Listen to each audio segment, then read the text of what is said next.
पंचतंत्र की कहानियां हमेशा से कमाल रही हैं, है ना? मतलब छोटी छोटी कहानियों में जिंदगी के कितने बड़े बड़े सबक छिपे होते हैं।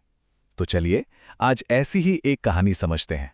ये कहानी है जंगल के दो दोस्तों की और उनके एक फैसले की, जो उनकी दोस्ती और उनकी समझदारी दोनों को परखने वाला था। तो कहानी है दो दोस्तों की और बस एक बड़ी गलती की। अक्सर ऐसा ही होता है ना, कहानियों में एक ऐसा मोड़ आता है जहां एक छोटा सा गलत कदम सब कुछ बदल देता है। चलिए देखते हैं कि इस कहानी में आखिर वो गलती क्या थी और हम सब उससे क्या सीख सकते हैं। तो शुरुआत करते हैं। कहानी शुरू होती है एक घने जंगल के बीचों बीच, जहां रहते थे हमारे दो खास किरदार। तो चलिए मिलते हैं इन दो दोस्तों से। एक तरफ है धूर्त नाम का भेड़िया, और जैसा नाम है ना, बिल्कुल वैसा ही इसका काम था। एकदम लालची, कुछ भी देखा नहीं कि बस उसे पाने की जल्दी, बिल्कुल बिना सोचे समझे। और दूसरी तरफ उसकी दोस्त मंत्रा, एक लोमड़ी। वो बिल्कुल उल्टी थी, बहुत चतुर, बहुत समझदार। हर काम को करने से पहले 100 बार सोचती थी, मुश्किलों का हल हमेशा दिमाग से निकालती थी।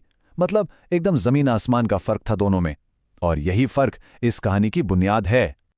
तो एक दिन ये दोनों दोस्त जंगल में घूम रहे थे और तभी उनकी नजर एक ऐसी चीज पर पड़ी जो धूर्त के लालच को और मंत्रा की समझदारी को सीधा सीधा चुनौती देने वाली थी। जरा सोचकर देखिए, घने जंगल के बीच एक पेड़ की डाली से लटकता हुआ एक बड़ा सा मधुमक्खी का छत्ता, और उससे शहद की वो मीठी मीठी खुशबू हवा में फैल रही थी। अब धूर्त जैसे भेड़िए के लिए तो ये जैसे कोई सपना सच हो गया हो। और बस धूर्त खुद को रोक ही नहीं पाया, होना ही था ये तो। उसकी आंखों में सिर्फ और सिर्फ शहद चमक रहा था, और उसने तुरंत अपनी दोस्त से कहा, मंत्रा चलो इस छत्ते से सारा शहद खा जाते हैं, सोचो तो कितना मीठा होगा। लेकिन जहां धूर्त को सिर्फ शहद दिख रहा था, वहीं मंत्रा को दिख रहा था उसके आगे का खतरा।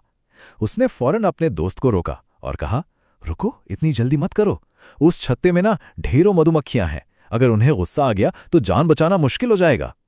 देखिए, ये वो पल था जहां लालच और समझदारी आमने सामने खड़े थे। और अब कहानी आती है उस निर्णायक मोड़ पर, वो फैसला जहां से सब कुछ बिगड़ने वाला था। धूर्त के लालच पर अब उसका घमंड हावी हो गया था। उसने मंत्रा की बात सुनी ही नहीं, एक झटके में नजरअंदाज कर दिया। पता है क्या बोला? हट, मुझे पता है क्या करना है। बस, कहते हैं ना, लालच और घमंड इंसान को अंधा बहरा बना देते हैं। धूर्त के साथ बिल्कुल वही हुआ। और ये कहकर वो कूद पड़ा, सीधा उस छत्ते पर झपट पड़ा, एक पल की भी देरी नहीं की। यही वो पल था जहां समझदारी हार गई और आवेग जीत गया। तो इस जल्दबाजी और नासमझी का अंजाम क्या हुआ होगा? नतीजा बहुत बुरा हुआ। जैसे ही उसने छत्ते पर झपट्टा मारा, छत्ता जोर से हिला और फिर भिन भिनाहट के साथ सैकड़ों गुस्साई हुई मधुमक्खियां बाहर आ गईं और सीधा सीधा भेड़िए पर टूट पड़ीं। धूर्त दर्द से चिल्लाने लगा, आ बचाओ बचाओ। शहद का मीठा सपना एक सेकंड में दर्द भरी चीखों में बदल गया। जान बचाने के लिए वो भागा और सीधा पास की नदी में कूद गया। मधुमक्खियां तो चली गईं, लेकिन उसके पीछे उसके पूरे शरीर पर सूजन और बेहिसाब दर्द छोड़ गईं। लालच की एक बहुत बड़ी कीमत चुकानी पड़ी थी उसे। तो इस पूरे हादसे के बाद अब आते हैं कहानी के सबसे जरूरी हिस्से पर, इसकी असली सीख पर। जब धूर्त पानी से बाहर निकला, दर्द से कराह रहा था, तो मंत्रा उसके पास आई। उसने गुस्सा नहीं किया, डांटा नहीं, बस बहुत शांति से वही बात समझाई जो वो पहले कह रही थी।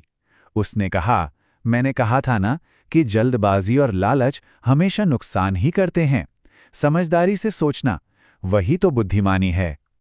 तो आखिर ये बुद्धिमानी है क्या इस कहानी के हिसाब से? ये सिर्फ होशियार होना नहीं है। बुद्धिमानी वो काबिलियत है जो हमें जल्दबाजी और लालच के भटकावे से बचाती है, हमें नुकसान से बचाकर सही फैसला लेने में मदद करती है। तो इस पूरी कहानी का सबक, इसका संदेश क्या है? बिल्कुल साफ है। पहली बात, लालच और जल्दबाजी का अंजाम हमेशा बुरा होता है, हमेशा। और दूसरी बात, अगर जिंदगी में सफलता पानी है तो समझदारी और सब्र इन दोनों का साथ बहुत जरूरी है।